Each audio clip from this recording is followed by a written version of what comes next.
Hello everyone, আসসালামু আলাইকুম। I hope আপনারা সবাই অনেক ভালো আছেন। আলহামদুলিল্লাহ আমি অনেক ভালো আছি। আপনাদের জন্য নিয়ে আসলাম নতুন একটা ব্লগ। আশা করি আমার ব্লগটা আপনাদের ভালো লাগবে।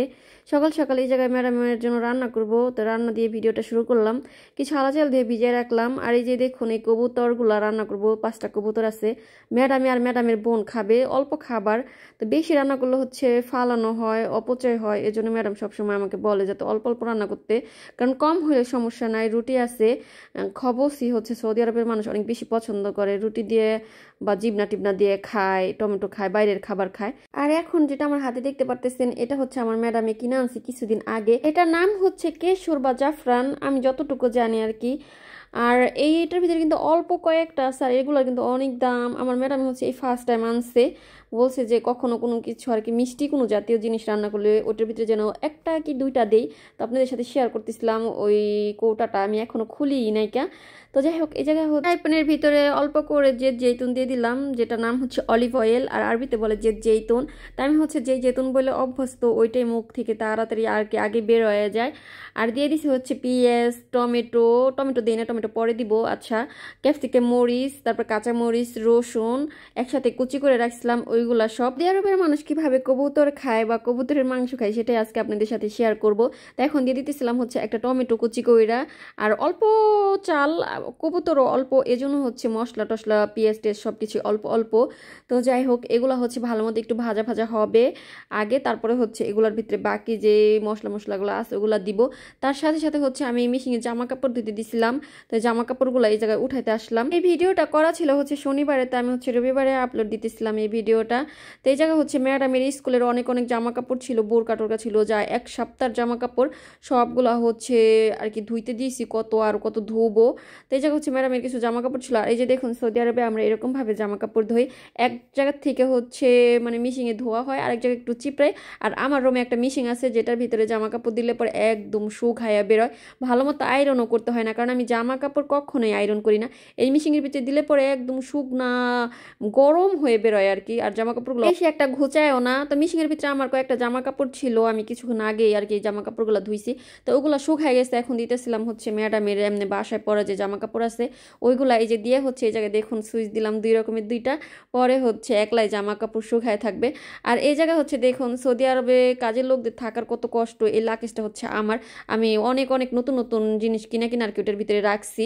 আর এই যে আমার পরার যে জামা কাপড়গুলো আছে ওগুলো হচ্ছে আমি পলিথিনের ভিতরে রাখা পরে ওই লাকেজটার উপরে রাখি। সৌদি আরবে যারা আমাদের মতো বাসা বাড়িতে কাজ করে তাদের বেশিরভাগ মানুষেরই হচ্ছে একটা সমস্যা রুমের, কারণ সৌদি ম্যাডামরা সব কিছু দিলেও প্রায় মানুষের হচ্ছে থাকার রুমটা দেয় না, বা জামা কাপড় রাখার সমস্যা, এই জায়গা থেকে ওই জায়গায় রাখতে হয়, ওই জায়গা থেকে ওই জায়গায় রাখতে হয়।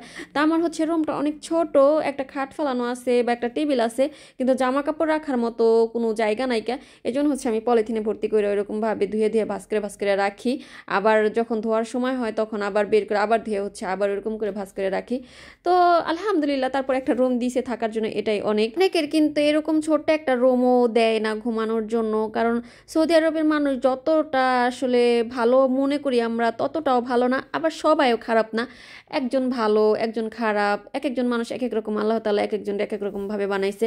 তারপর আলহামদুলিল্লাহ আমি অনেক ভালো আছি। আসলে আমি আমার ম্যাডামের বদনাম করতেছি না, কিন্তু এখানে আমি আর কি বললাম, অনেক আপুরা আছে যে এরকম অনেক কষ্ট করে সৌদি আরবে আসার পরে। তো যাই হোক, ওই জায়গায় হচ্ছে পেঁয়াজগুলো কষানো মানে ভাজা ভাজা হয়ে গেছে, পরে হচ্ছে একটা ম্যাগি মশলা দিছি, দিয়ে হচ্ছে যে গরম পানি দিয়ে যে আলা চালটা ভিজিয়ে রাখছিলাম ওইটা এখন হচ্ছে পানিটা খাইকে নিয়ে পরে হচ্ছে ওই পেঁয়াজের উপরে দিয়ে দিব, ওই যে দেখুন। আর সৌদি আরবের মানুষরা কিন্তু কবুতর খাইলে পরে কবুতরের পেটের ভিতরে চাল ভইরা পরে হচ্ছে আবার টুথপিক দিয়ে শিলাইয়া পরে হচ্ছে রান্না করে। তো এই খাবারগুলো হচ্ছে সৌদি আরবের না, বেশিরভাগ এই খাবারগুলো মেশি পরে যে কবুতরের পেটের ভিতরে চাল ভইরা শহরের মানুষের আর কি পছন্দের খাবার বা ওই দেশের খাবার এগুলা, কিন্তু ওই দেশের মানুষ হচ্ছে সৌদি আরবের মানুষকে এই খাবারগুলো খাওয়ানো শিখাইছে আর কি, আমার যতটুকু মনে হয়। আমাদের বাসায় বেশিরভাগ সময় হচ্ছে আমার ম্যাডামের কিছু কিছু ফ্রেন্ড আছে বা এই জায়গায় কিছু কিছু মহিলারা আছে মিশরের, যে হাজব্যান্ডের সাথে থাকে পোলাপান টোলাপান নিয়ে, তা আমাদের বাসায় হচ্ছে মাঝে মাঝে আসে। তা আমার ম্যাডামকে রান্না করে খাওয়াইতে খাওয়াইতে খাওয়াইতে খাওয়াইতে হচ্ছে আমার ম্যাডামে পরে হচ্ছে আমার ম্যাডামের বোনেরা এগুলা শিখে গেছে, মানে শিখে ফেলছে। আর যেহেতু আমিও শিখছি এজন্য হয়েছে সবসময় এগুলাই খাইতে চায়, আর এগুলো পছন্দ আর কি, ম্যাডামরা পছন্দ করে। আর সৌদি আরবের মানুষ কিন্তু বেশিরভাগ সময় ক্যাপসা খাই দেখবেন, দেখবেন ক্যাপসা বিরিয়ানি পরে হচ্ছে হোটেলের খাবার। কিন্তু আমার ম্যাডাম কি এক খাওয়া শিখছে, এই যে কবুতর, হাঁস, দেশি মুরগি, আর হয়েছে মনে করেন আপনার পাটের পাতা ঝোল, আর হচ্ছে মেশি। এই যে মাত্র শীতের দিন আসছে, এই বুঝা কার্টুন বস্তা ভর্তি ভর্তি করে পাতাকপি নিয়ে আসবে, সেদ্ধ করো, মেশি বানাও, গুষ্টি শুদ্ধ সবাইরে খাওয়াও। আমার কি পরিমাণ খারাপ লাগে, মানে দুঃখের মতো লাগে একদম। আমার বাসায় একটা মহিলা বা একটা ম্যাডাম, যেটা বলতে পারেন যে আমার ম্যাডামে একাই, তার কোনো স্বামী নাই, তার হচ্ছে বাচ্চা কাচ্চা নাই, কিন্তু সে প্রতিনিয়ত অনুষ্ঠান করে, মেহমানদের খাওয়ায় ভালো মন্দ, পরে হচ্ছে বোন ভাগ্নি জামাইদেরকে সবাইদেরকে খাওয়ায়। আর এই সবাই রান্না করে খাওয়াইতে খাওয়াইতে আমার জীবনের একদম তেজপাতা হয়ে গেছে, 12টা বেজে গেছে। বিশেষ করে সৌদি আরবে যাদের টাকা আছে তাদের পাওয়ারটাই হচ্ছে অন্যরকম। যেমন হচ্ছে আমার ম্যাডামের কথা বলি, আমার ম্যাডাম হচ্ছে নিজে চাকরি করে, নিজের টাকা নিজে তুলে, তো নিজের টাকা নিজে যেভাবে খুশি সেইভাবে খরচ করে, 1 টাকাও সেভ করে না যে আমার ভবিষ্যতে কি হবে না হবে। আমার মনে হয় এই দেশের মানুষ ভাবে যে আজকে আসি কালকে নাও থাকতে পারি, যা ইনকাম করতেছি ভাঙিয়া চিড়ে একদম খাইয়ে ফেলি। তা আমার ম্যাডামের অবস্থাও তাই, যত টাকা ইনকাম করে মাসের শুরুতে এত এত বাজার করবে, বাড়ি ঘরে একদম ভরে ফেলবে, আর মনে হয় প্রতি মাসে 3টা 4টা করে অনুষ্ঠান করবে। আর 1 টাকাও যদি বলেন যে 1 টাকা ব্যাংকে রাখবে বা হাতে রাখবে না, মাসের শেষে যায় পরে করবে কি, যদিও 2-1 টাকা ব্যাংকে রাখে থাকে অ্যাকাউন্টে, ওইটাও উঠায় ফেলবে। তো সৌদি আরবের মানুষ হচ্ছে এরকম খাওয়ার পাগল, শুধু খাওয়া আর ঘুম আর ডিউটিটা করে আর কি, যে যারা চাকরি করে তারা ডিউটিটা করে খুব কষ্টে।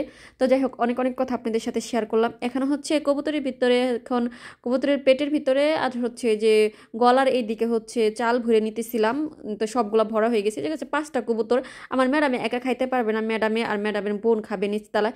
তাই আমি হচ্ছে কবুতরগুলা ওই যে টুথপিক দিয়ে হচ্ছে পেটে আর হচ্ছে গলায় হচ্ছে আবার আটকাই দিছি, সেলাই করার মতো কইরা, দেখতে পারলেন। আর এখন হচ্ছে দিয়ে দিব প্রেশার কুকারে, আর অল্প একটু সেদ্ধ করে নিব, যেহেতু এগুলো হচ্ছে বাচ্চা কবুতর, বেশি একটা সেদ্ধ করতে হবে না। তাই সেদ্ধ করার জন্য দিয়ে দিলাম হচ্ছে পেঁয়াজ কুচি, টমেটো, ক্যাপসিকাম, কাঁচামরিচ, আর হচ্ছে পেঁয়াজ তো কইছি না, আচ্ছা যাই হোক, এক কথা বারবার বলছি। তো দিয়ে দিলাম হচ্ছে গরম পানি দিয়ে হচ্ছে দিব এখন একটু লবণ। আর আমি সব সময় কিন্তু এইরকম ভাবে মুরগি, হাঁস, তারপর হচ্ছে কবুতর যাই রান্না করি এরকম ভাবে সেদ্ধ করি। আমার ম্যাডামে হচ্ছে বেশি মশলা জাতীয় খাবার একদম পছন্দ করে না, আর ওনার হচ্ছে একটু ডায়াবেটিস আছে, আর একটু মুরব্বী মানুষ তো অসুস্থ, তো মশলা জাতীয় খাবার খাইলে আমার ম্যাডাম হয়েছে তাড়াতাড়ি অসুস্থ হয়ে যায়। সেই জন্য হয়েছে আমার ম্যাডামে বেশিরভাগ সময় বাসার খাবারই খায়, কিনা খাবার খুব কম খায়। তো যাই হোক, এই যে দেখুন ঘরোয়াভাবে বানানো একটা মশলা ছিল, এই মশলাটা একটু দিলাম, আর লবণ দিছি, আর ওই যে টমেটো দিছি। তো এখন হচ্ছে প্রেশার কুকারটা লাগাই দিব। 10 মিনিট মনে হয়, কয়েকটা সিটি আর কি উঠছিল, পরে হচ্ছে আমি প্রেশার কুকারটা খোলাই নিছি। তাই দেখি যে বেশি সিদ্ধ হয়ে গেছে, একদম কবুতরের পেটের দিকের না, গলার দিকের যে ভাতগুলো ছিল ওগুলা মানে গলা ফাইটে, মানে চামড়াটা অনেক পাতলা ছিল, এই জন্য চামড়া ফাইটে হচ্ছে ভাতগুলো বের হয়ে গেছে। না হলে আরো অনেক সুন্দর হইতো, চলাচলা হইতো, মানে একটু আনামানাম থাকতো, ভালো লাগতো দেখতে, বা খাইতে অনেক ভালো লাগতো। কিন্তু খাইতে সত্যি অনেক মজা হয়েছে, একদম খারাপ না যে এরকম ভাবে রান্না করলে পরে কবুতর কেমনে খায়। তা আমরা তো কখনো খাই না এরকম ভাবেও, তাই এজন্য হচ্ছে আমাদের কাছে মনে হয় যে এগুলো কেমনে খায়, কিভাবে খায়। তো যারা খায় তাদের কাছে ভালোই লাগে, আমার ম্যাডামেরা পছন্দ করে অনেক এরকম ভাবে।